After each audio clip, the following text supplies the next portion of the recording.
ములుగు జిల్లా జంగాలపల్లి గ్రామంలో విషాద ఛాయలు అలుముకున్నాయి. నెల నుంచి ఆ గ్రామంలో వరుస మరణాలతో గుండెలు బాదుకుంటున్నారు మృతుల కుటుంబ సభ్యులు. గ్రామస్తుల వివరాల ప్రకారం గ్రామంలో కొంతమంది యువతి యువకులు 25 ఏళ్ల నుంచి 50 ఏళ్ల మధ్య వయసు గల 25 మంది వరుసగా మృతి చెందారు. ఈ వరుస మరణాలతో గ్రామంలోని ప్రజలు భయభ్రాంతులకు గురవుతున్నారు. అసలేం జరుగుతుందో తెలియక ఆందోళన పడుతున్నారు. ఇది ఏదైనా విషజ్వరాలా లేక ఏంటో అర్థం కాక హడలెత్తిపోతున్నారు గ్రామస్తులు. ఇంతమంది ప్రజలు చనిపోతున్నప్పటికీ సంబంధిత అధికారులు కానీ ప్రజా ప్రతినిధులు పాలకులు గ్రామాన్ని సందర్శించడం లేదని ఆవేదన చెందుతున్నారు.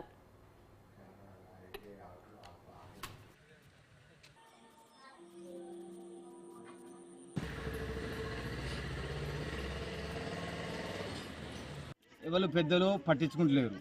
పెద్దలకు చెప్పిన సుత మొన్న అయ్యగారిని తీసుకొచ్చిళ్ళు. ఆ బొడ్రాయి కాడ తీసుకొస్తే వాసు లేదు, అది లేదు, ఇది లేదు అన్నారు. ఆ బొడ్రాయి కాడ ఇంటికి బిందె నీళ్ళు కుంకుమ పసుపు తీసుకొచ్చి బొడ్రాయి కాడ పోయాలి. దేవుని కాడికి వచ్చిళ్ళు, దేవుని పెద్దమ్మ తల్లి గుడి కాడికి వచ్చిళ్ళు. పెద్దమ్మ తల్లి గుడి కాడ సుత చూసిళ్ళు అయ్యగారు. మళ్ళా పోషవ తల్లి గుడి కాడ చూసిళ్ళు. ఇంటికి బిందె నీళ్ళు పోయిండ్రి, అది చేద్దామని అన్నారు. చిన్న పిల్లగాళ్ళు మాత్రం ఈ మొలుగు దాటిపోతే అనకుండా పోతే శివాలయాలు ఈ పెద్దలు పట్టించుకుంటలేరు. ఓట్లు వేసానికి వచ్చినప్పుడైతే ఓట్లు మాకు ఇది పైసలు కావాలి, ఇది కావాలి, అది కావాలి అంటే చేస్తాం అంటాను. ఓట్లు వేసుకుంటాను, పోతాను.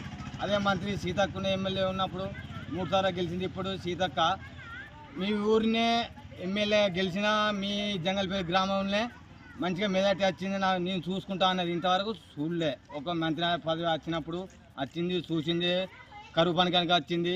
మీ సెంటర్లా నా కరువు పనికి 400 కరువు పని పైసలు కట్టిస్తా అన్నారు అని చెప్పింది, పోయింది. ఇంతవరకు పట్టించుకోలే. మరి ఆయన మరి ఊరికి మెజార్టీ వచ్చినప్పుడు మరి ఇప్పుడు ఈ ఊరికి ఏమవుతుంది, ఏం కంత చిన్న పిల్లగాళ్ళు చనిపోతాను మరి ఏంది అని ఒక్కసారి చూద్దా అడగలేదు.